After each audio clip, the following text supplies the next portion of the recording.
Vamos a empezar la mesa de la tarde intitulada Efectos de Proyectos Urbanos. Tenemos acá 4 ponentes. La primera es Lorena de la Puente, licenciada en Sociología de la Universidad Católica. Su título de presentación será de Inconvivencias entre la modernidad y la tradición, la ampliación del Aeropuerto Internacional Jorge Chávez y el reasentamiento del asentamiento humano, el AILU.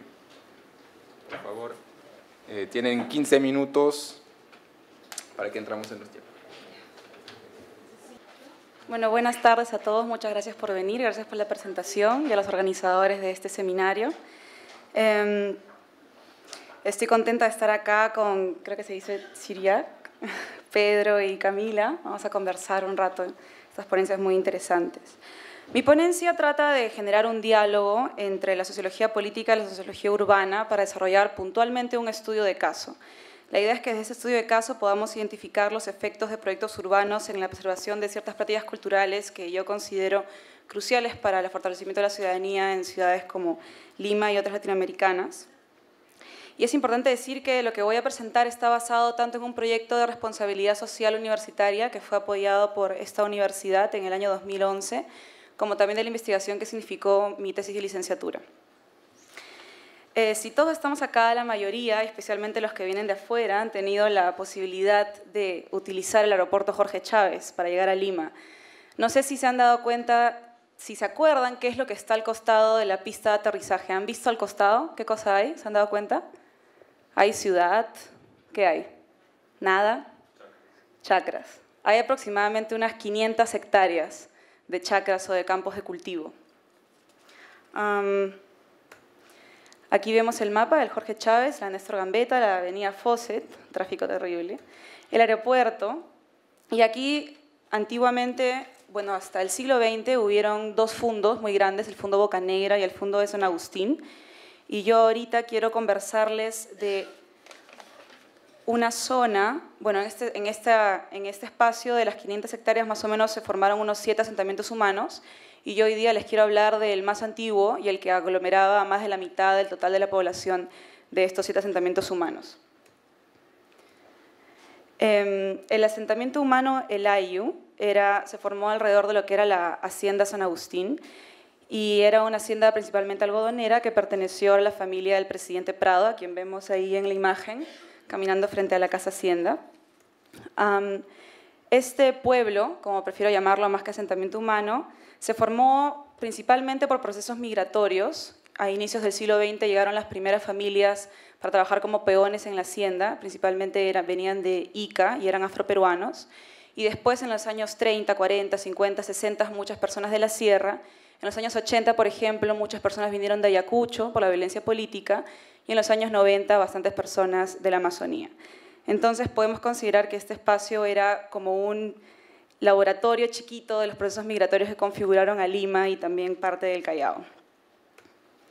Muchas casas, no me voy a detener mucho en los mapas, se puede rastrear, esto lo van a encontrar en internet porque la tesis está ahí, se formaron en base a los diferentes procesos migratorios, y los barrios estaban también organizados por familias que venían más o menos del mismo origen. El AIU era un lugar particular, no era un asentamiento humano tradicional.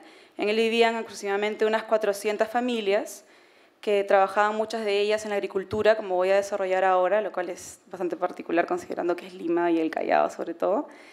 Y como todo asentamiento humano, lamentablemente tenían toda una serie de carencias muy graves de salubridad pública y de acceso a servicios básicos. Pero a pesar de ello, lograron cierto bienestar como población gracias precisamente al trabajo de la agricultura. Si bien menos del 6% de la población se declaraba oficialmente como agricultor, esta población desarrollaba toda una serie de trabajos como los recogedores, los raspadores, los vendedores, cargadores, de toda la producción agrícola de estas 500 hectáreas, que lo podía realizar desde ancianos o niños. Entonces, si bien era una población muy pobre, porque muy poca gente accedía a educación superior, muy pocos habían terminado la secundaria, menos de la mitad de la población total de las familias alcanzaba sueldo mínimo, sí lograron cierto bienestar como comunidad, precisamente por el trabajo agrícola, ya que como había tal disponibilidad laboral, obviamente informal, si a alguien le faltaba un poco de dinero para la semana o para el día, podían ir un rato a la chacra, trabajar unos días y sacar ahí un poco más de dinero para la casa. Entonces se formó toda una cadena productiva que estoy mostrando aquí. Toda esta información la saco básicamente del proyecto que les he mencionado con compañeros de la universidad, así que es información recolectada por estudiantes de pregrado, es importante señalar eso. Y se generó pues entonces en torno, en ese asentamiento humano, un cierto bienestar y también unos niveles de seguridad ciudadana muy particulares, considerando que es el Callao. En realidad uno podía pasearse 11 de la noche en el lugar y no te iba a suceder nada. Estaba separado del entramado urbano por 1,5 kilómetros de trocha, pero fue un lugar que por el proceso migratorio se generaron toda una serie de tradiciones y prácticas culturales que recogían elementos serranos o elementos costeños que celebraban anualmente, por ejemplo, en fiestas patronales, pero también les ayudó mucho a configurar un orden particular de control social y de orden público, que lo hizo un lugar muy seguro y de nuevo con cierto bienestar económico y social, sobre todo para sus pobladores.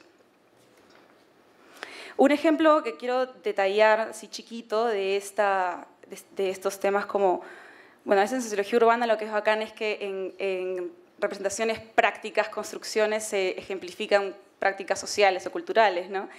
Y como ven en la foto, ahí muchas de las casas, sean antiguas o nuevas, tenían esta figura de pórticos. Y los pórticos los podemos considerar como un espacio semipúblico que estaba muy presente en todos los barrios y para mí denotaba mucho esta necesidad de interacción frecuente entre los miembros del asentamiento humano y todo lo que realizaban en base a esa interacción, lo habían propiamente construido en sus propias viviendas, ¿no? Esto no es muy usual de encontrar en otros asentamientos humanos en Lima o en el Callao. Sin embargo, si se acuerdan del mapa que puse al principio, el Ayllu estaba destinado a desaparecer, porque si vemos ahí al Jorge Chávez, el asentamiento humano estaba precisamente ahí. Si bien el Ayllu se reconoce en el año 73 como asentamiento humano, se formó desde inicios del siglo XX y el aeropuerto es el que llega después, en realidad, se construye en el año 59, pero al estar tan cerca del aeropuerto era más o menos inminente que iba a desaparecer. Precisamente por eso también no se invirtió mucho en servicios públicos en esta población, ¿no? Este es el proyecto. Lo que necesita el Jorge Chávez es una segunda pista para que una sea de salidas y llegadas nacionales y otra para internacionales. Y precisamente donde estaba el Ayllu se va a construir el terminal de pasajeros. La entrada ya no va a ser por la Fawcett, va a ser cruzando el río Rímac a partir de ahora.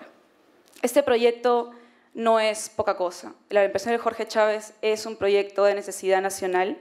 Durante muchos años, más de 5 años, el Jorge Chávez ha sido reconocido como el aeropuerto más importante de la región sudamericana y le ha generado al Estado peruano en rendiciones porque le otorga el 46% de sus ingresos brutos al Estado peruano, más de 900 millones de dólares en los últimos 10 años de que se dio la concesión. Este proyecto de ampliación existe desde el año 2001 y lo que yo estoy tratando de relatar como impacto de los proyectos urbanos es lo que significó el reasentamiento de estas poblaciones que debían salir para ocupar estas hectáreas antiguas de cultivo para poder realizar la ampliación. Hoy en día, en términos de Aullé, podemos considerar que se pasó de un lugar a un espacio para desarrollar un proyecto de infraestructura moderna. A lo largo de 12 años, no me voy a detener eso sí lo hace mucho más mi tesis, el Ministerio y el Estado Central tuvo serios problemas para realizar el proceso de reasentamiento.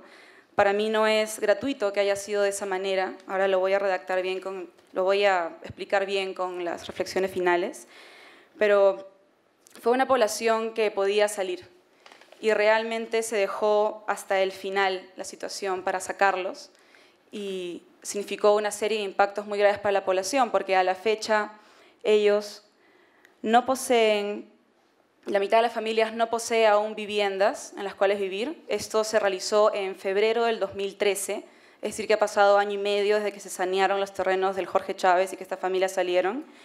Y lo que sucedió fue que, para no detallarlo tanto, el Ministerio aceleró mucho el proceso y le dio muchos incentivos a la población, incentivos entre comillas, para que puedan salir, y finalmente se han destruido todas las redes de cuidado socioeconómicas y culturales que tenía este asentamiento humano, para que la mitad se hayan mudado a departamentos muy lejanos entre sí, incluso hay gente que está viviendo en Pachacamac ahora, y el resto de la población que quería ceñirse al proyecto inicial de reubicación, que era en San Martín de Porres, aún no tiene viviendas propias, y lo que ha hecho el Estado es simplemente hasta ahora pagarles el alquiler para que puedan subsistir mientras se construyen las viviendas. Estas son las grandes construcciones de las viviendas. Esta foto es de hace menos de un mes. Entonces aún falta construir unas 250 casas para estas familias, casas de 80 metros cuadrados, para familias que en realidad tenían 5 o 7 miembros. Pero bueno, eso podemos entenderlo como un costo usual de este avance transformador moderno de nuestra ciudad. Lo que yo quiero reflexionar ahora es sobre el impacto de lo que he llamado la mirada simplificadora del Estado desde términos de Scott, para hablar de un avance transformador y ver si es posible o no esta convivencia entre los proyectos urbanos propiamente, entre comillas, modernos, y lo que resta de la tradición o lo culturalmente valioso también en nuestra ciudad. Aquí sí me van a perdonar que voy a leer un poquito porque es más ordenado y el tiempo no es mucho. ¿Cuánto tiempo? Yeah. Los estados buscan generar tipificaciones que abstraigan la información que le interesa sobre la sociedad para poder administrarla. En esta línea, los proyectos urbanos son diseñados desde criterios que cada estado, en su capacidad y sobre todo experiencia, posee para comprender e imaginar la sociedad que debe administrar. Estos criterios se inscriben en una mirada simplificadora que busca facilitarle a los funcionarios la tarea de ordenar elementos como el transporte, la vivienda, el acceso a servicios, los usos del espacio público, entre otros elementos.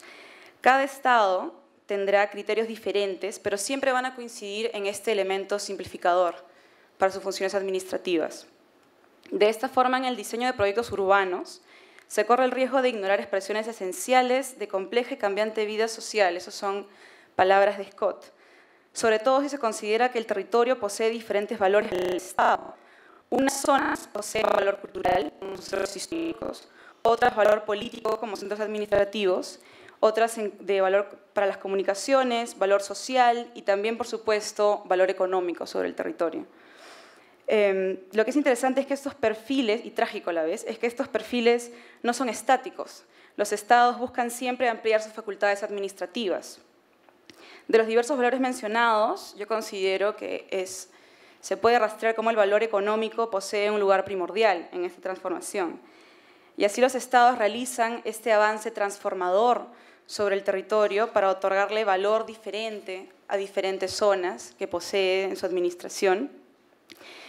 Y para el caso que estoy desarrollando, el AIU fue la transformación de un valor, de una zona particular, pequeña, local, de alto valor para cultural y social local, por un valor económico de impacto en realidad nacional. Este avance transformador no se realiza en cualquier zona.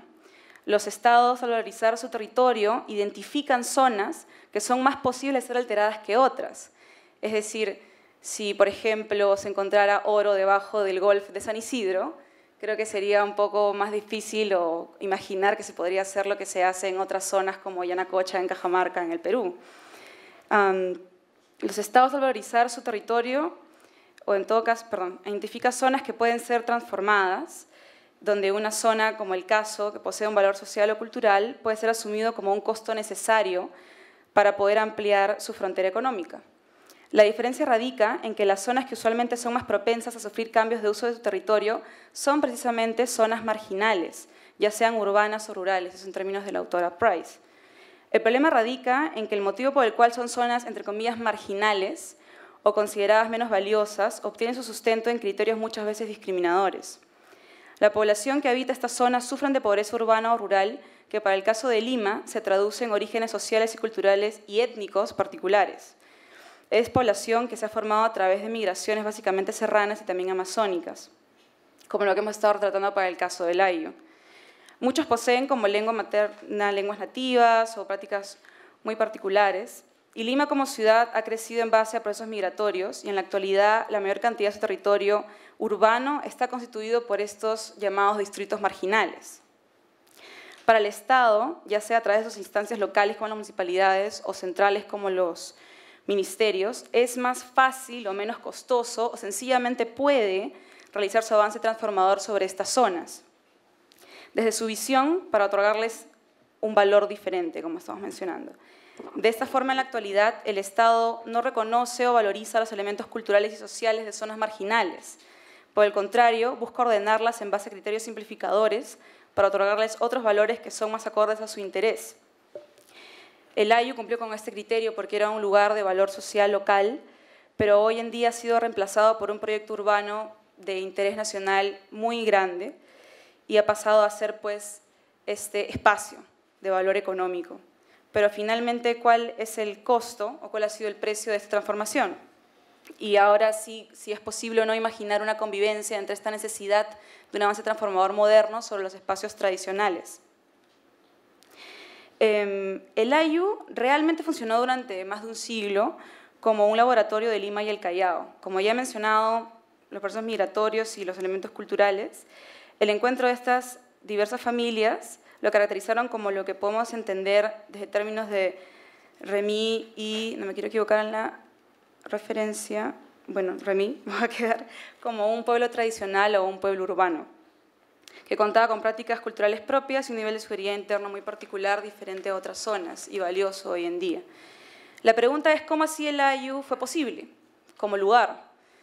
Es importante considerar que fue una población que se encontraba separada del entramado urbano, como se ha mencionado, y se podría argumentar que el pueblo se desarrolló separado del resto de la ciudad, lo cual contribuyó a que, entre comillas, se preserven sus prácticas. Pero esta afirmación puede ser cierta, pero yo creo que hasta solo cierto punto. Me parece que este caso puede sonar muy particular, pero sí es posible ser comparado para identificar este avance transformador. El Ayllu no era en realidad un lugar separado o ajeno al resto de la ciudad. La gente tenía dinámicas de trabajo laborales que frecuentaban mucho el resto de la ciudad, dinámicas familiares. Entonces no es tan cierto que se encontraba enclaustrado o preservado, congelado en el tiempo, como muchas veces se le quiere entender. Y si pudieron mantener sus elementos tradicionales, fue porque básicamente tenían una identidad comunal como asentamiento humano. Y yo creo que esta identidad comunal no necesita de que sea población netamente migrante o enclaustrada en un lugar, por ejemplo, rural en medio de la ciudad, porque identidades comunales en Lima son muy frecuentes y en los barrios, entre comillas, marginales también. De nuevo, los procesos migratorios o el propio afrontar las necesidades insatisfechas requieren organización local que es muy frecuente en nuestra ciudad. Y el Ayllu también tenía eso. Precisamente por ser población marginal o en pobreza necesitaba este nivel organizativo que le permitió desarrollar esta identidad comunitaria. Y estos elementos no son pues, propiamente solamente de este asentamiento humano. Sí. Quería decir, bueno, la reflexión sobre lo que es tradicional o no, no solamente es el tema folclórico, como se ha podido ver en las fotos del Ayllu, hay elementos valorativos, organizaciones locales y políticas de las zonas marginales en la ciudad que también pueden entenderse como este elemento tradicional para ser preservado.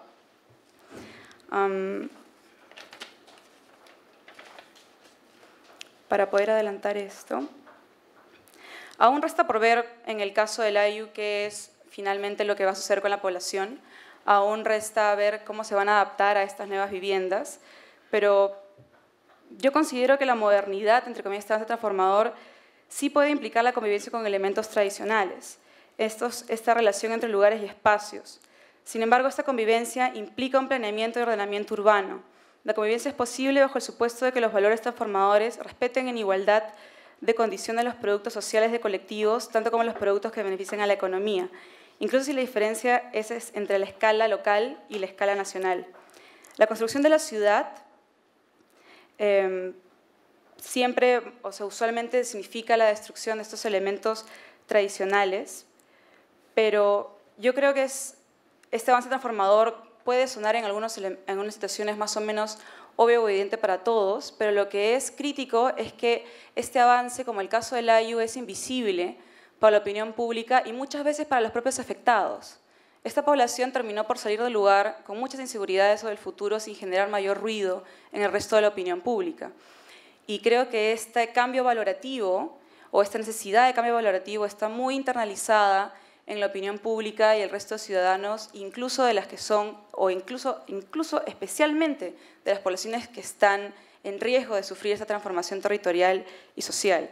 Entonces, hay elementos como la legitimación de estos proyectos que son útiles para la investigación académica hoy en día para poder identificar qué tipo de ciudad estamos diseñando y cuáles son las posibilidades de imaginar esta convivencia entre elementos tradicionales y modernos, porque si recordamos que estos elementos se basan en diferencias sociales o en discriminación porque la población migrante suele buscar ser integrada a la ciudad, entre comillas, previa, lo cual es debatible. Estos avances o estos grandes proyectos de infraestructura pueden ayudarnos a nosotros para identificar sobre qué zonas estamos avanzando y por qué podemos avanzar sobre esas zonas como lo estamos haciendo, y sobre todo, cuáles son los mecanismos de legitimación. Gracias.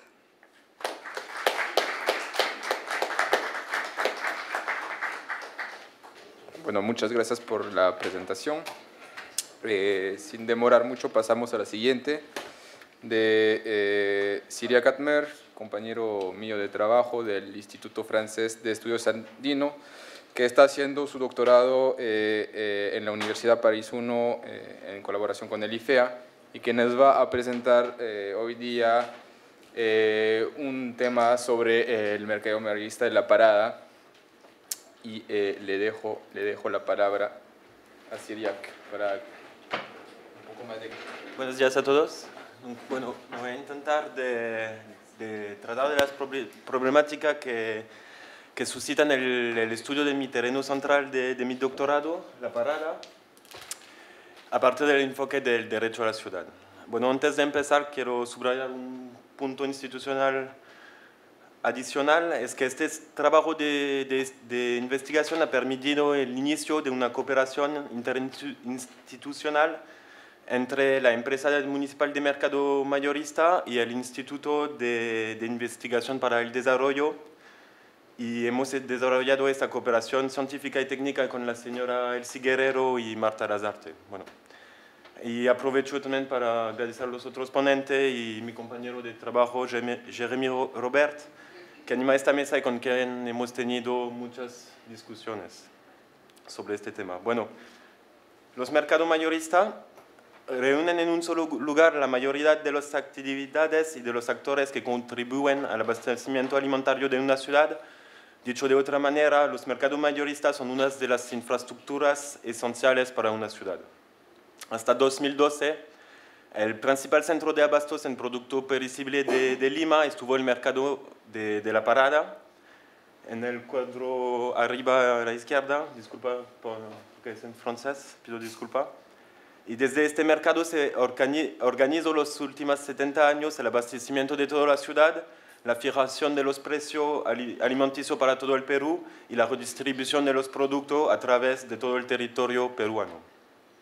Ahora bien, la ubicación de este mercado mayorista en el centro de la ciudad genera un conjunto de problemas, y a partir del año 74 el Ministerio de la Agricultura declaró el mercado inapto a asumir sus funciones, es decir, abastecer la ciudad de Lima. Para resolver estos problemas, tanto urbanos que relacionados al abastecimiento alimentario, las autoridades planificaron el trazado del mercado de La Parada fuera del centro, en Santa Anita, y la construcción, bueno, de este nuevo mercado. En 2012, en Lima, el intento de clausura de La Parada y del trazado de sus actividades mayoristas a Santa Anita trajo consigo un fuerte rechazo al poder municipal, cual a su paroxismo explotó en un conflicto abierto con escenas de guerras en el medio de la ciudad, con heridos, muertos, etc.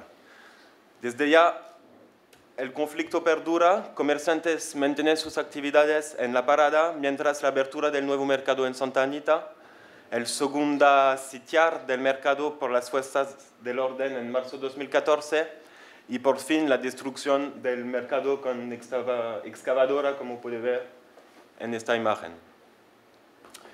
Según mi punto de vista, el despejo del mercado representa una operación de ordenamiento urbano indicativa de una gobernanza en tensión entre dos visiones de la ciudad. Por un lado, los defensores de una ciudad moderna la conciben a partir de modelos que incorporan un alto grado de eficiencia, tecnicidad y normas externas a la realidad local. Por el otro, los defensores de una ciudad popular pensaban y vivían en estrecha relación con múltiples redes sociales informales autoorganizadas. Es este objeto que intentaré de analizar a partir del concepto de la ciudad, y creo que podemos abordar ese concepto a partir de tres entradas. Primero, el derecho para un grupo social a ser parte de la ciudad. Tiene que ver con el emotivo, las prácticas de la ciudad, las memorias urbanas, los simbólicos. Es relacionados con el concepto, creo, de sentimiento de pertenencia que usamos en geografía, o también podría ser algo que se relaciona con la construcción de la ciudadanía por los habitantes. Bueno, también es un derecho, según un punto de vista, a la equidad de acceso a los servicios urbanos, y por fin un derecho a la igualdad en los procesos de fabricación de la ciudad. Eso es tanto relacionado a la idea de participación a las políticas públicas que a la participación a la producción concreta, material del espacio urbano. Si cuestionamos el derecho a la ciudad, es porque la sociedad del siglo XXI está lejos de ofrecer estos derechos a todos los grupos sociales que componen esta sociedad. Bueno, después de esta pequeña digresión conceptual que tendrá que ser mejorado, creo, intentaré demostrar cómo todo esto se pone en marcha desde tres puntos a partir del caso de la parada. Bueno, en 1945, la creación del mercado mayorista número 1 en el distrito de la Victoria genera la concentración de las actividades relacionadas al negocio alimentario afuera del cercado de Lima, y el desarrollo de estas actividades permite de ofrecer un conjunto de pequeño empleo y oportunidades que atrae poco a poco otras actividades, tal los términos de buses regionales. Estos terminales dieron el nombre popular a este espacio de la ciudad, la parada. Y la palabra parada en español significa el lugar donde se detienen o pasan los vehículos destinados al transporte público, pero también puede traducir dos otras ideas. El fin o término del movimiento de algo, especialmente de una carrera, y un lugar de espera, un punto de encuentro donde la gente accede a los flujos. Esta definición describe bien lo que es la parada, y me voy un poco a describir Desde su creación, la parada constituye el lugar donde terminan las carreras, bueno, de los camiones que abastecen Lima cargados de productos, pero también cargados, entre comillas, de familias enteras que vinieron a poblar Lima. La historia de la parada es relacionada a la migración a partir de los años 45. Bueno, no tengo el tiempo, pero podemos describir con las mapas. Este lugar está asociado también a las primeras ocupaciones de tierra de Lima por uso de vivienda en 46 y 47. En las colinas que dominan el nuevo equipamientos, familias de migrantes ocuparon en algunos días los cerros San Cosme, el Pino y el Agustinos, y estos cerros evocan hoy día de manera emblemática los barrios populares que formaron las periferias de Lima en la segunda mitad del siglo XX. En otros términos, la parada simboliza la puerta de entrada a la ciudad. Y es lo que describe en su obra La parada, un estudio de clases y asimilación, el antropólogo estadounidense Richard Patch, que describe este papel de puerta de entrada en los años 70. Patch demuestra que la parada ofrece, a través del uso de las redes de migrantes, una oportunidad para buscar un primer trabajo, un primer alojamiento, y además de todo eso, un lugar para aprender los códigos de la sociedad urbana, o mejor dicho, de la ciudad criolla. Poco a poco la parada se transformó en un lugar de mestizaje de la sociedad urbana limeña. Y es en este sentido que considero la parada como un lugar de espera, un punto de encuentro donde la gente se mezcla, aprende antes de acceder a otros espacios de la ciudad que son las periferias. Podemos considerar la parada como el lugar, creo, donde se construye, se forja la ciudadanía limeña de los inmigrantes y de la clase popular. Y esta realidad es todavía bien viva y se traduce en los discursos que tenía la oportunidad de recolectar en la parada. Y bueno, pasó. Y creo este proceso de sentimiento de pertenencia, de fabricación de la ciudadanía a la ciudad de las clases populares debe ser explicado en paralelo de otros procesos, lo cual ha permitido de desarrollar el sistema de la parada, de mantener el lugar en la ciudad hasta hoy y más allá abastecer una ciudad en constante crecimiento. Me refiero al crecimiento de las actividades informales a partir de una multitud de redes autoorganizadas. Un mercado mayorista necesita una multitud de actividades para funcionar y no todas son relacionadas al negocio alimentario. Como ejemplo, puedo decir los restaurantes, los servicios de seguridad, el alojamiento de los estibadores, tiendas de ropa, peluqueros, etc. Una multitud de actividades que se encuentran en este lugar. El crecimiento de la población de Lima impone a partir de los años 60 la aumentación de los flujos de alimentos a destinación de Lima y por consecuencia de las actividades del mercado mayorista. Y este crecimiento de las actividades genera una oportunidad para los migrantes, o mejor dicho, a su llegada en Lima, los migrantes fueron en la imposibilidad de buscar un empleo formal y estaban en la necesidad de ganar algo para subsistir. Y en esta situación, los migrantes actuaron como una multitud de pequeños emprendedores individuales y crearon nuevas actividades y de esta manera participaron a proveer la comunidad del mercado en bienes y servicios. Por ejemplo, hoy día hay personas que recorren los productos malogrados al suelo, regresan a sus casas, les cocinan y a la noche regresan al mercado para vender estos menús completos a los estibadores del mercado. Y este menú son el más barato de Lima, es a un sol. Y existe este tipo de redes informales, podemos multiplicar los ejemplos. Y esta red organizada participa también a la rentabilidad del negocio mayorista. Me voy a describir un poco estas fotos. Es lo que... ¿5? Wow. Bueno, paso si quieres después. Participan también a la rentabilidad del comercio mayorista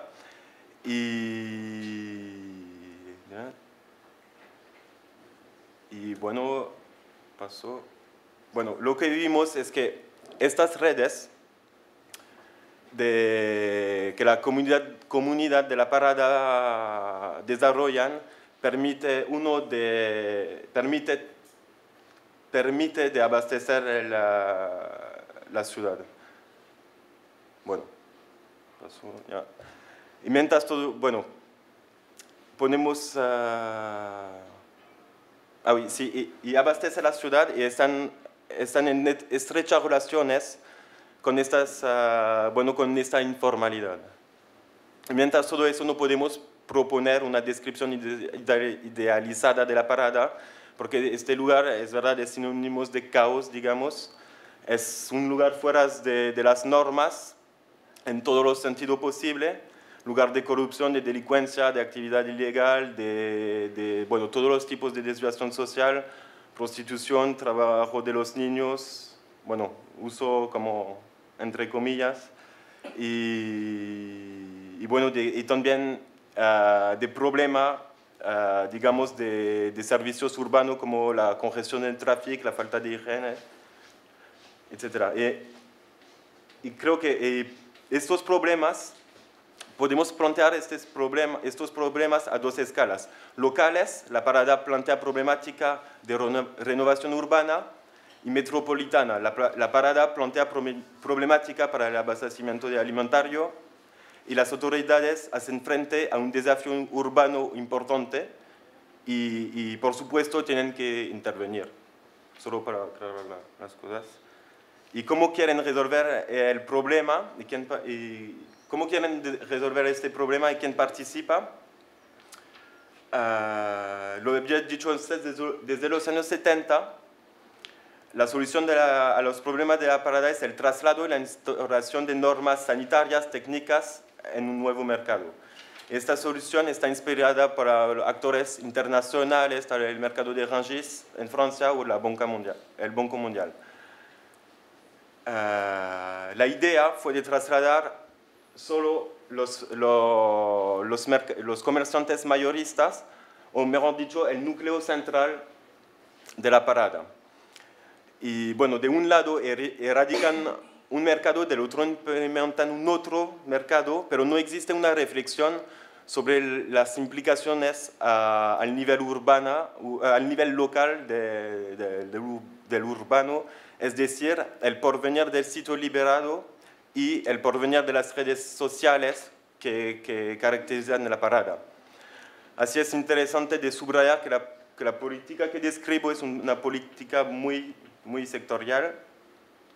Ahora bien, hemos visto, puedo describir un poco más después, que la interdependencia de las redes sociales locales autoorganizadas y participan en el abastecimiento alimentario. Y con el traslado había una ruptura de esta organización social, lo que genera un bloqueo en las políticas públicas y problema no previsto para el funcionamiento del nuevo mercado en Santa Anita. Según mi punto de vista, esta consecuencia demuestra que la municipalidad no reconoce las interdependencias entre los actores de la parada. Y bueno, puede ser por falta de estudios sobre la parada, pero también es porque el sistema de la parada está en inadecuación total con la visión modernista propuesta por los actores locales internacionales que intervienen en el proyecto del nuevo mercado. Antes del traslado de 2012, los actores de la parada reconocieron esta carencia en el proyecto y intentaron de formalizar su conocimiento, pero no funcionó, y la exclusión de estos actores en la definición de las políticas públicas ha generado incertidumbre, angustia, percepción de exclusión en los grupos sociales afectados. Así que, para empezar, la falta de participación de los mayoristas o menos de los otros pequeños actores aumenta la hostilidad hacia las autoridades públicas, tornándose este sentimiento de falta de participación en la principal causa del conflicto abierto de la parada. En otro término, el proyecto de la parada constituye un cuestionamiento de la capacidad, o cuestionan de la capacidad popular de producir y brindar servicios a la ciudad. ¿Cuánto? ¿Un minuto? Bueno, concluye. ¿Qué es lo que queda ahora? Creo que lo que se quedó en la parada son ciudadanos de clase popular, por mayoría hijos de migrantes, a quien no reconocemos el derecho de ser parte de la ciudad, mientras su participación a la construcción de la ciudad y al abastecimiento alimentario de Lima. A partir de 2012, que revela la relación entre las diferentes actividades informales, de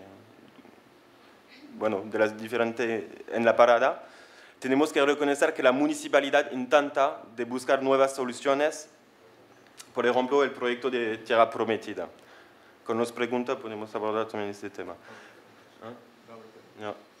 Al nivel de la política pública, creo que el tema de la parada subraya dos grandes problemas comunes a muchos megaproyectos. Es la incompletud, no sé cómo se podría traducir en español, de las políticas públicas desde su definición hasta su realización, y la consolidación de desigualdades sociales y espaciales respecto al acceso a los servicios urbanos. Estos dos grandes problemas son ligados a la falta de comprensión y reconocimientos por parte de ciertos actores públicos y de sus aliados, los élites, creo, con respecto al aporte de la ciudad popular a la fabricación de la ciudad. Y para concluir, sin participación de los actores de la parada, sin reconocimiento de sus aportes a la ciudad, los políticos se alejan de la posibilidad de cumplir sus objetivos. En mi caso es el abastecimiento alimentario y la renovación urbana de un barrio popular que se llama La Victoria. la palabra. Eso. Gracias.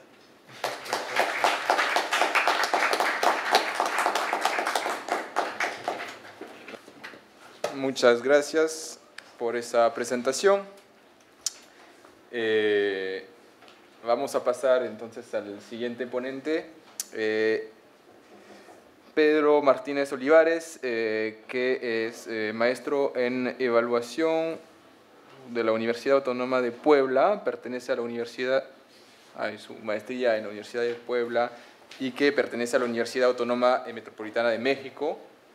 Nos va a hablar de los efectos en la periferia poniente de Puebla del corredor de servicios del megaproyecto Angelópolis. Buenas tardes. Primero agradecer la invitación para participar en este seminario, así como la oportunidad de poder estar en contacto con mis colegas que me han precedido y como la que sigue.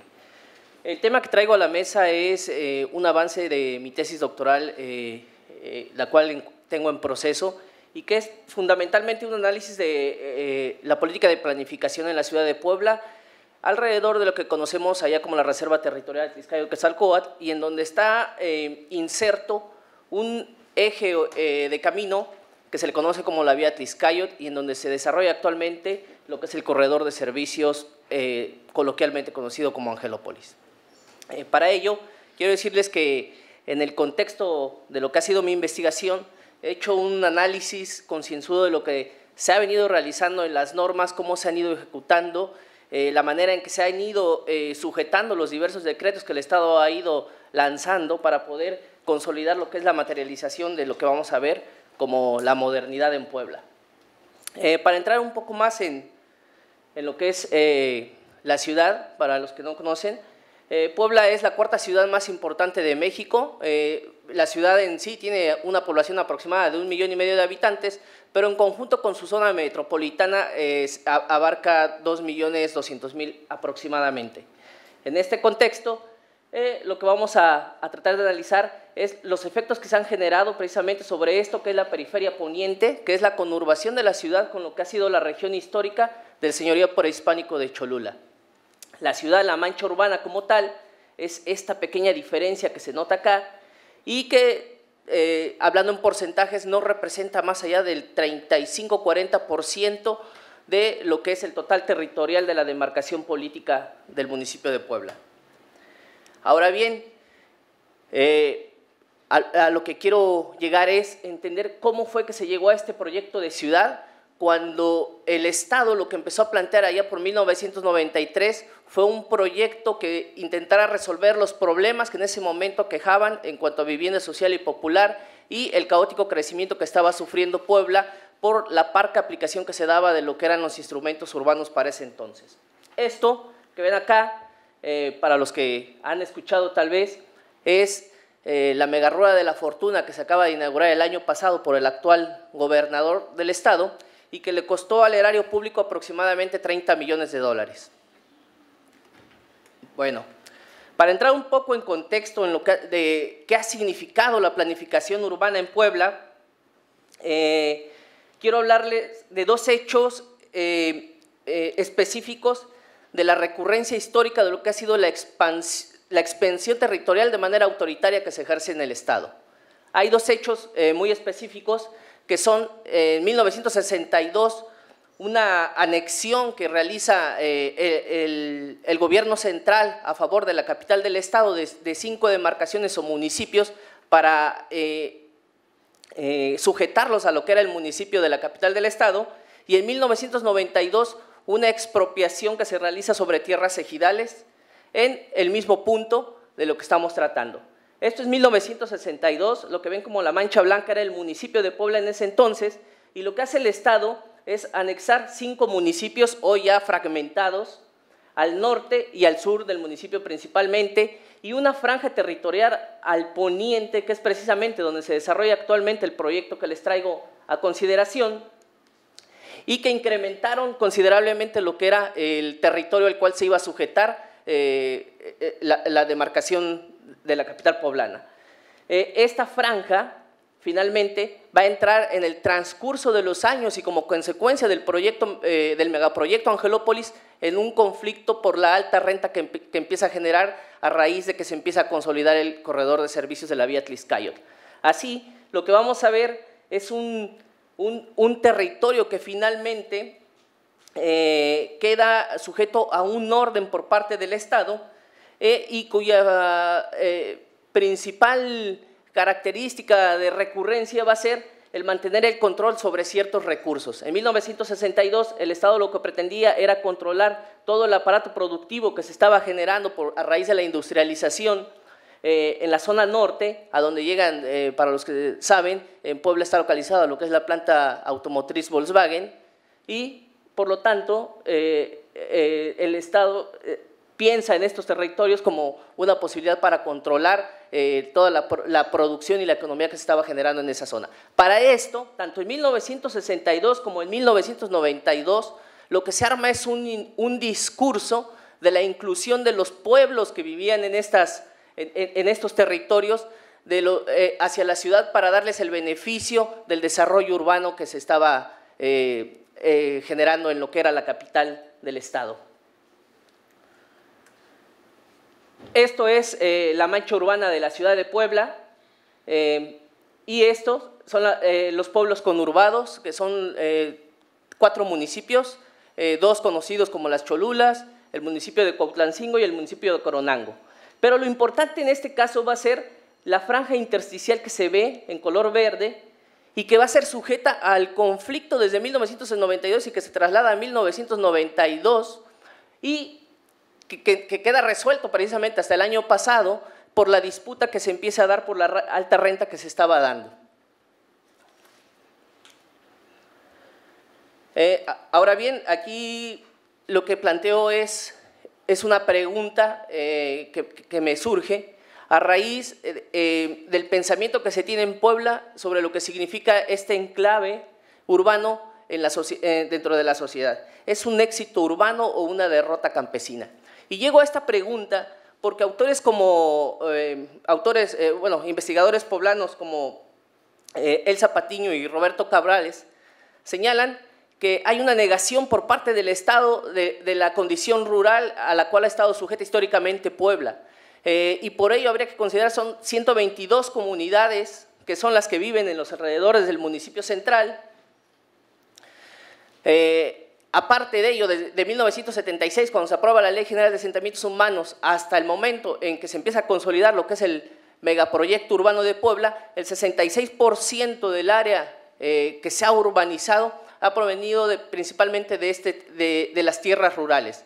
Pero contradictoriamente, menos del 5% de la población que vive en lo que es la ciudad de Puebla sigue siendo población campesina. Toda esta población finalmente ha sido desplazada conforme se han ido aplicando ciertas normas que han restringido el uso de suelo de acuerdo a la política que se ha ido desarrollando.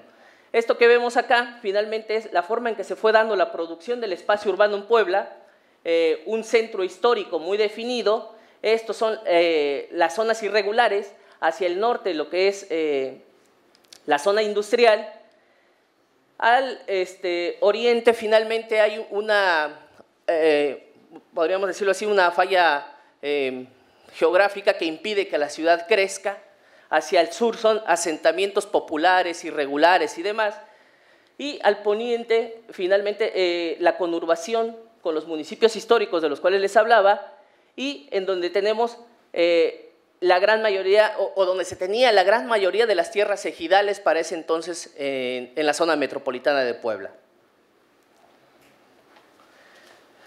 Para esto, habrá que entender también que en México, en 1992, se da una reforma al artículo 27 constitucional que busca finalmente la modernización del campo y darle la seguridad a los campesinos de lo que significa la propiedad privada.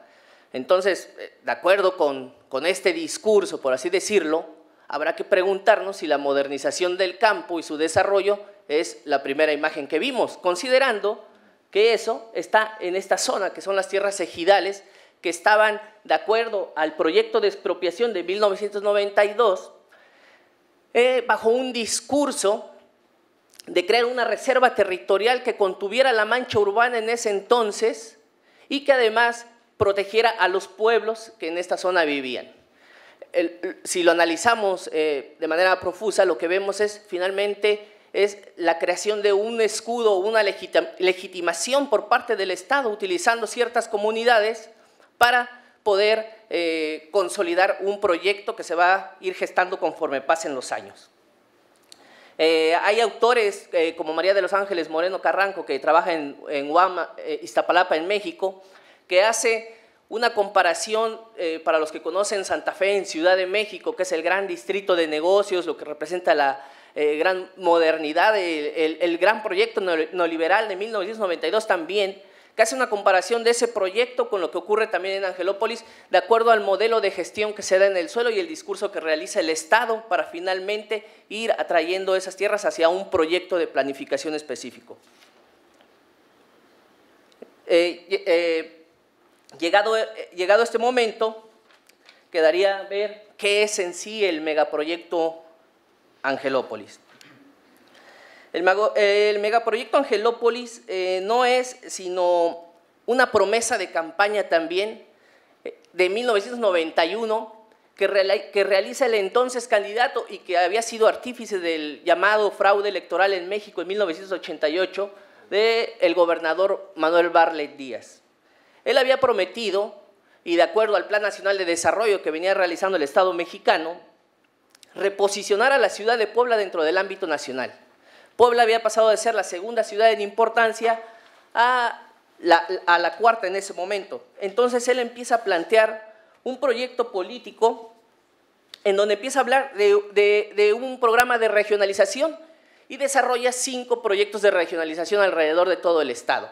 Pero el principal, el que atañe a este proyecto, es el megaproyecto que fue presentado como un plan maestro y conocido como el megaproyecto Angelópolis. Este es el plano del plan maestro para ese entonces, y en donde si uno hace una lectura de qué es lo que estaba ya planteando desde este momento el proyecto de regionalización en Puebla, lo que vamos a encontrar es que finalmente el Estado lo que hace es ir primero escalando de lo infra a lo supra el proyecto de planificación, de tal manera que lo que primero hace es acotar el poder local para dejarlo completamente en manos del poder estatal. Es decir, se eliminan todos los poderes locales, o sea, se eliminan, vamos a decirlo así, de manera, bueno, los desdibuja, de tal manera que es el poder del Estado, a través de la mano del gobernador, el único que tiene control sobre todo lo que se desarrolla en materia de planificación acá.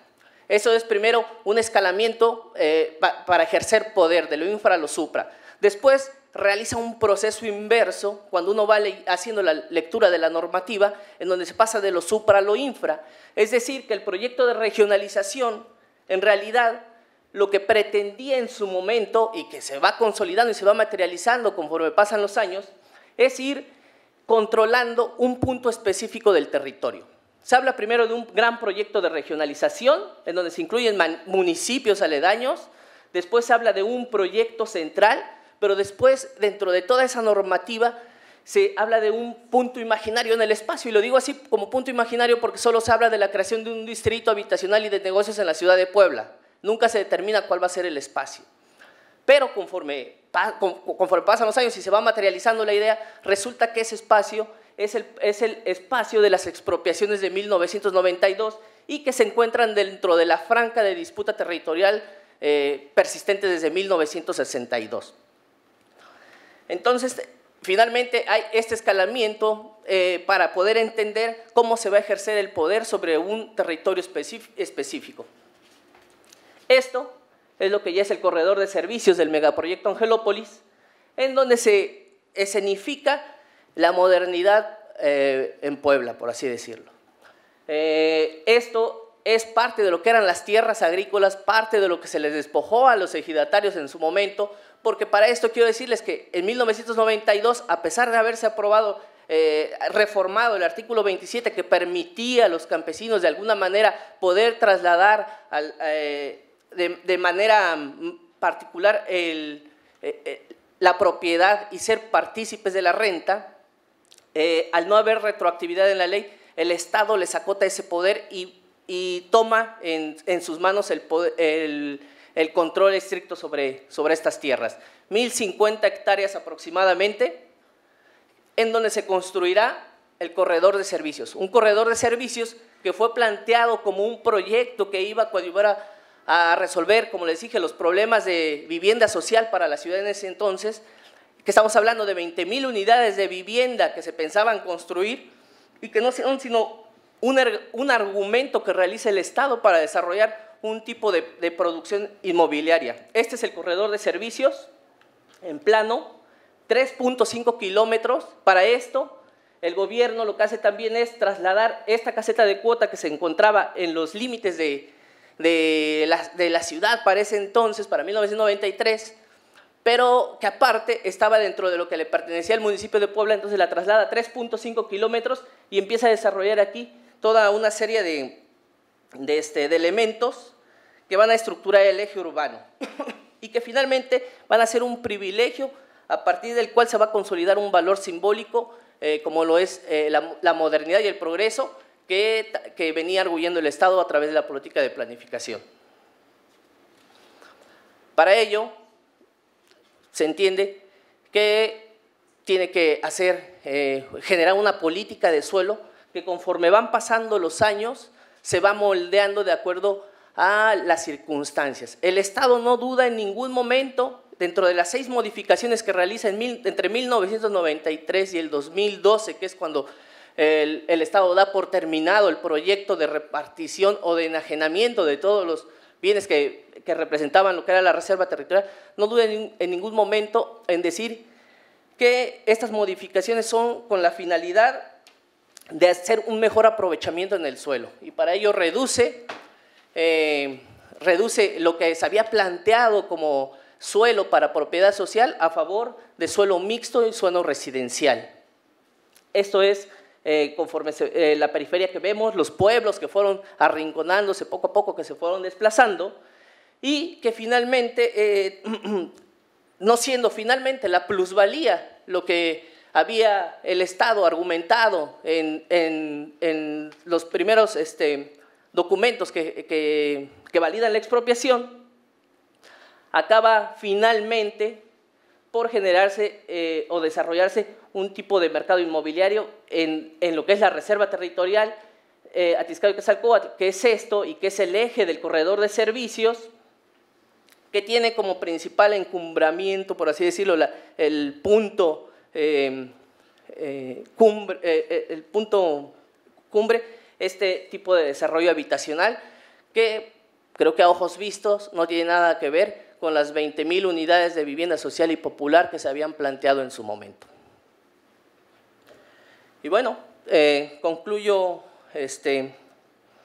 con esto que yo le llamo finalmente que se desarrolla en Puebla, que es un urbanismo de política oportunista, que se va moldeando conforme las circunstancias van permitiéndole finalmente al Estado ir generando una idea de ciudad que me hace sugerir esta pregunta queda la duda si finalmente para que se pudiera justificar la expropiación ya se tenía deliberadamente pensado desplazar a los que originalmente vivían en este territorio, lo cual creo que se puede responder en 2 tiempos y es finalmente el discurso de la política urbana incluyente y el advenimiento y materialización del negocio inmobiliario. Gracias.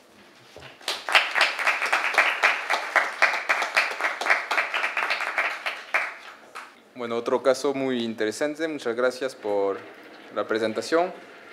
Pasamos a la última ponente, Camila Borgesan, de Brasil, que bueno, es graduada en Arquitectura y Urbanismo, sigue ahorita una maestría en el programa Postgraduación en Urbanismo en la Universidad Federal de Río de Janeiro, en Brasil, y le cedo la palabra unos 15 minutos.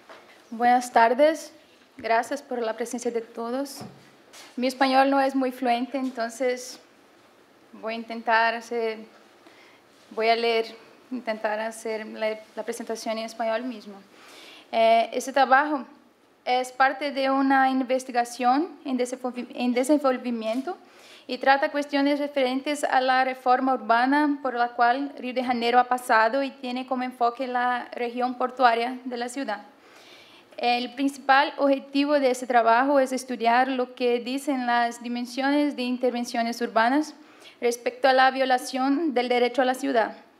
El proyecto aquí presentado es el Puerto Maravilla, especialmente la parte correspondiente al Morro de la Providencia, elaborado por los grandes eventos deportivos como la Copa del Mundo 2014 y las Olimpiadas de 2016. La dinámica de la ciudad contemporánea presenta una serie de problemas de difícil solución. Uno de los más graves puede ser la manutención de vínculos. De acuerdo con Milton Santos, el planeamiento urbano de áreas como la región portuaria de Río de Janeiro principalmente obedece a los parámetros de las llamadas ciudades internacionales. Termina por establecer las condiciones de una modernización siempre más actual, ignorando la mayor parte de la ciudad y de la población. Este trabajo fue estructurado en 4 partes: introducción, proyectos para la región portuaria del Río de Janeiro, la reforma urbana de Pereira Passos y la ocupación del Morro de la Providencia y conclusión.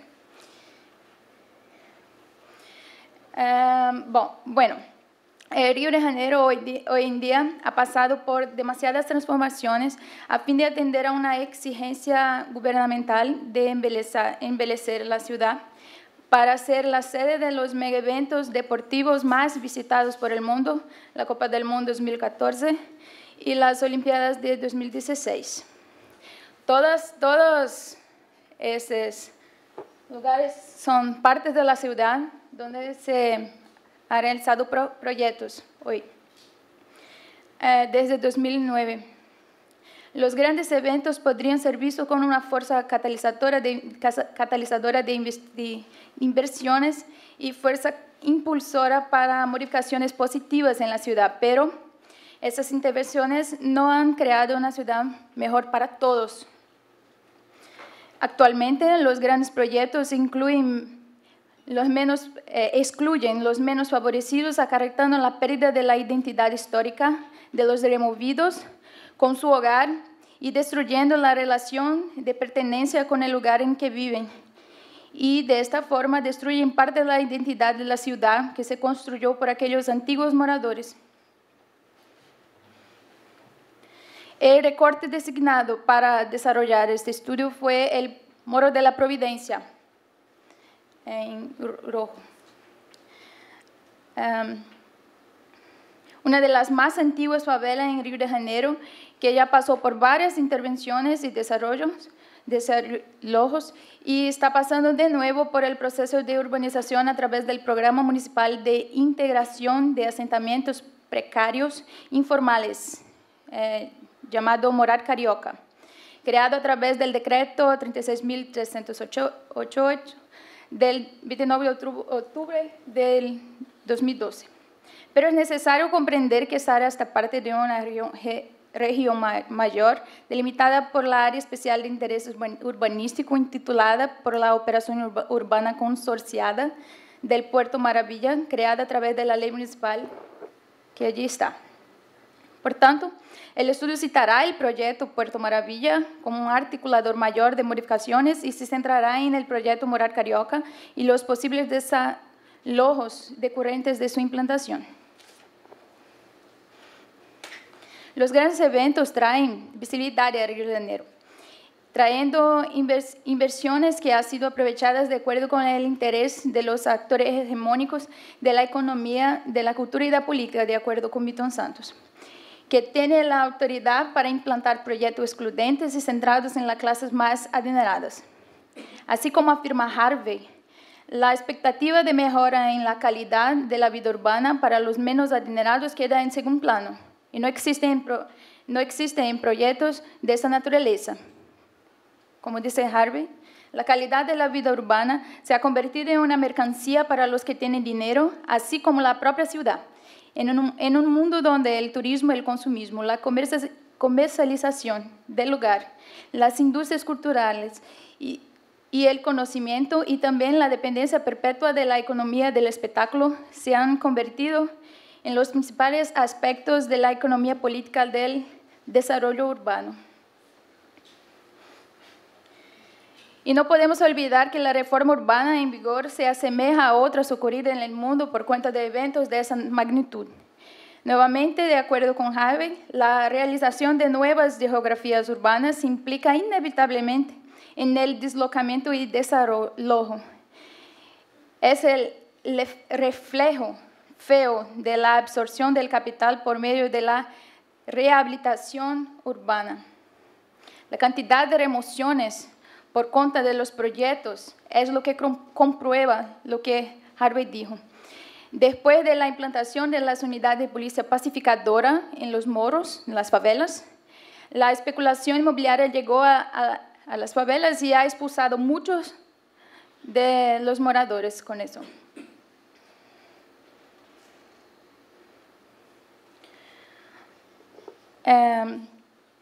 Frente al panorama urbano actual en Río de Janeiro, se tiene el cuestionamiento de cómo sería hacer una reforma urbana en los días actuales, después de tantas discusiones acerca del urbanismo tabla rasa y de todas las críticas frente a la desconsideración de las preexistencias. Lo que está ocurriendo hoy, en mi opinión, podría ser llamado de retroceso, porque las emociones continúan ocurriendo. El privilegio de ricos en detrimento de pobres, expulsión de la clase operaria por medio de remociones sin explicación de las motivaciones, imposición de proyectos de urbanización sin la realización de asambleas. De entre los proyectos de reconstrucción urbana para la ciudad de Río de Janeiro, fue creada, como dijo anteriormente, en 2009, la operación urbana consorciada del Puerto Maravilla, que está implantada en la región del centro histórico de Río de Janeiro, que por muchos años ha quedado abandonada y en estado de degradación. La operación urbana consorciada que se da entonces a través de asociación público-privada prevé entre sus diversos aspectos modificaciones legislativas, obras de movilidad, remociones e intervenciones considerando la historia del lugar y de acuerdo con sus intereses y con la rentabilidad que eso implicará. Esas son algunas imágenes de lo que se pretende para el Puerto Maravilla. Entre los proyectos de resignificación espacial idealizados para la región portuaria está siendo implantado en el Morro de la Providencia el proyecto Morat Carioca. Ese es el Morro de la Providencia, que de acuerdo con la empresa olímpica municipal tiene como propuesta la reurbanización de todas las favelas de Río hasta 2020 y ya beneficia 55 comunidades. Este proyecto prevé la remoción de 832 familias por razones diversas, sea por la vivienda, estar en situación de riesgo geotécnico o en razón de las intervenciones previstas en el proyecto de urbanización contratado por la alcaldía. Pero de acuerdo con un informe sobre las visitas técnicas realizadas en las comunidades del Morro de la Providencia y la Piedra Lisa, ni todas las áreas dichas son de riesgo. Lo que se observa en ese caso es que la alcaldía, que marca la vivienda con la sigla SMH, sin aviso previo, pretende remover decenas de familias con base en una clasificación genérica que no está basada en cualquier estudio técnico que pudiera comprobar la supuesta situación de riesgo. Al mismo tiempo, se puede constatar que todas las viviendas amenazadas se ubican en áreas donde el proyecto de urbanización prevé la implantación de zonas de recreación o el alargamiento de calles, de donde se puede concluir que la clasificación genérica de riesgo estructural e insalubridad fue utilizada como un mero artificio para justificar la demolición de esas viviendas.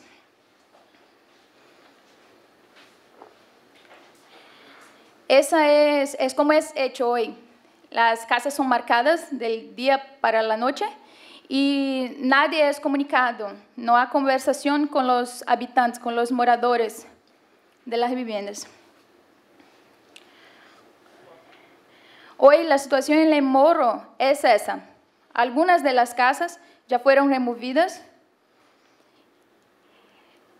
Las familias están recibiendo alquiler social de 400 reales.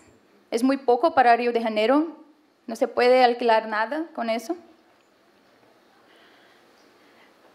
Esta situación allá hoy. Así resulta claro que el interés del proyecto no está en la mejora de la vida de la población que habita El Morro. El proyecto para El Morro de la Providencia, así como la mayoría de los proyectos para la ciudad, viola el derecho a la ciudad, que según Lefebvre es el derecho a la vida urbana y la centralidad renovada y a los locales de encuentro y de cambios, a los ritmos de la vida y empleos del tiempo que permitan el uso pleno y completo de esos momentos locales. Aquella construcción en el medio es una, no sé cómo habla en español, un teleférico. Yo creo que no sé qué es así también. Fue implantada en el único local, único espacio libre de la favela, en la cuadra de deportes de ellos.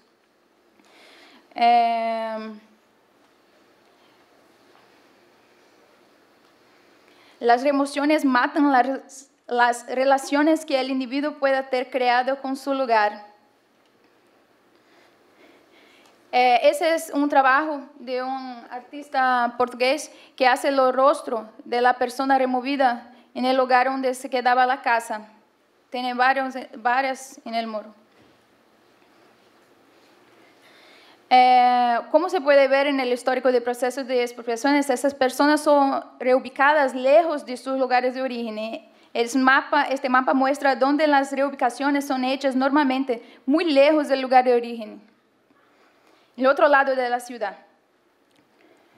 Este tipo de proceso ha sido hecho hace mucho tiempo en la ciudad de Río de Janeiro. Es necesario recordar la reforma urbana de Pereira Passos, ocurrida en el inicio de los años 20, que fue una reforma radical inédita en la historia carioca, donde 1.681 viviendas fueron tumbadas y casi 20.000 personas desabrigadas. De acuerdo con un estudiante, esta transformación urbana tenía el objetivo de resolver los problemas habitacionales y los contradichos que el espacio central de la ciudad presentaba, conventillos conviviendo lado a lado con los palacios, a través de saneamiento básico o reordenamiento y ampliación de la estructura de transportes de la ciudad, el drenaje de las aguas pluviales y el reaprovechamiento del suelo urbano, y en las cuestiones administrativas, inversiones en la educación pública, ampliación en el atendimiento médico y mejoramiento de los servicios a cargo de la alcaldía. Y entre 1903 y 1910, el mismo periodo, el gobierno federal construyó un nuevo puerto para la capital, que fue el puerto que hoy es el Puerto Maravilla.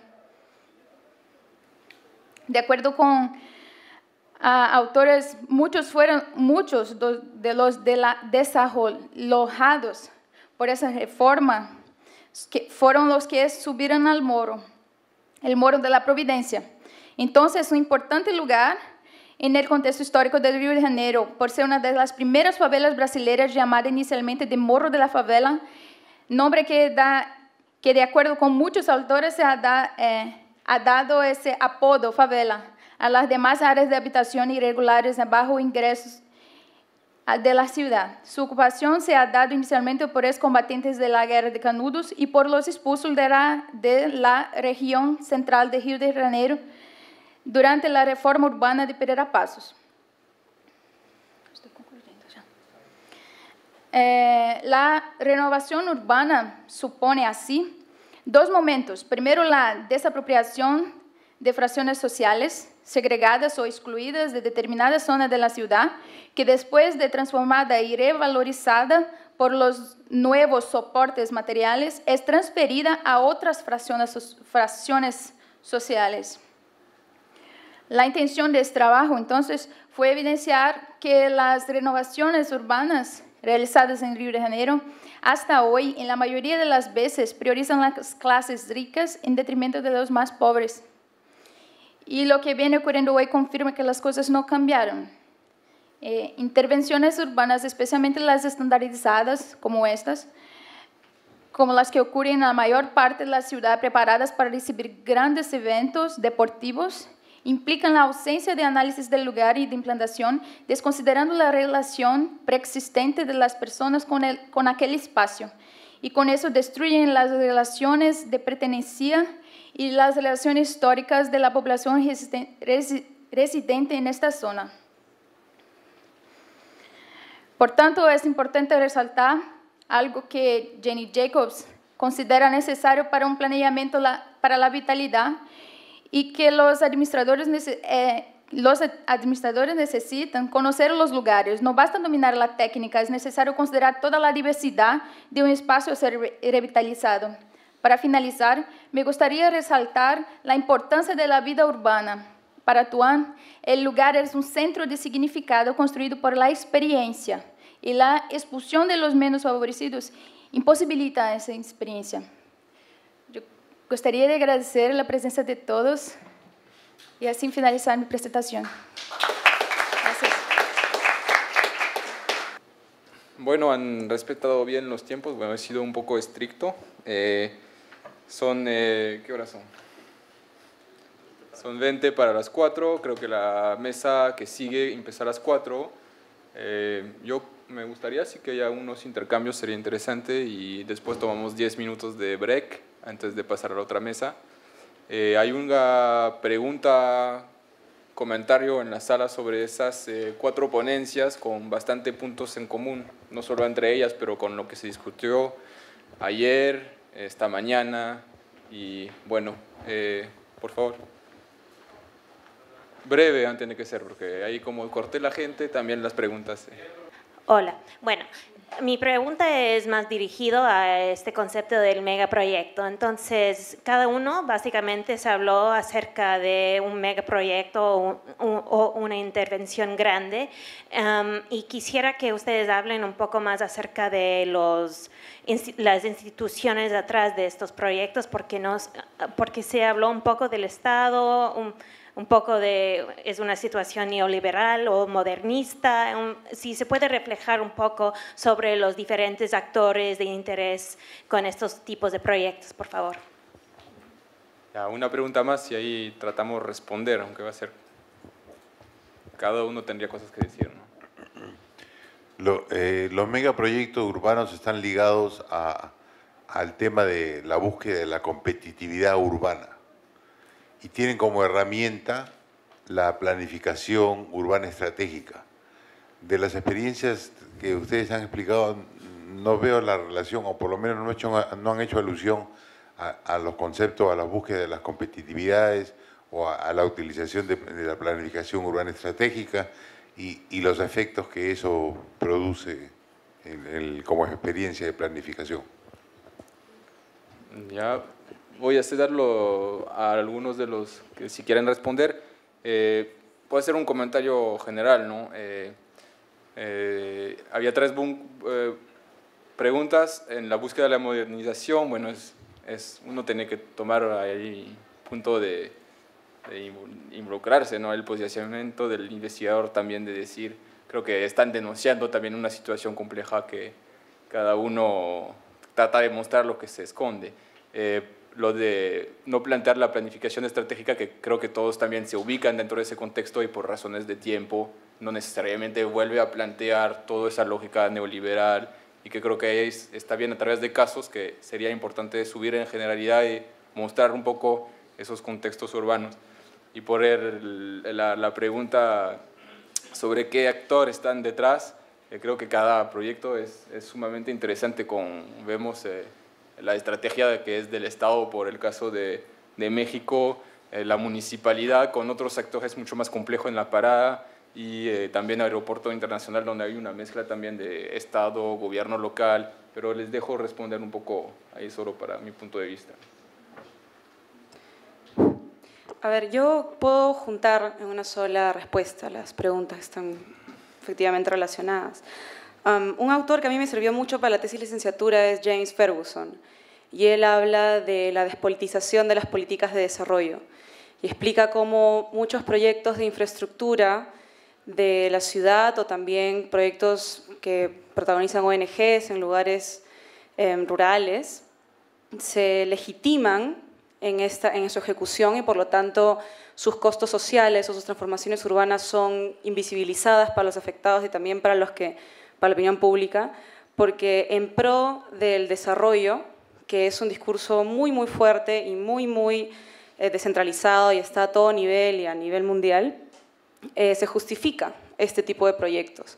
Entonces, si hablamos de los costos y vale la pena, bueno, evidentemente no, los costos no deberían existir. Es paradójico que en la ejecución de proyectos de desarrollo, por lo menos en mi caso, un proyecto de infraestructura de interés nacional que va a contribuir al modelo neoliberal macroeconómico, no debería implicar costos sociales a nivel local cuando sí beneficia a un nivel más macro.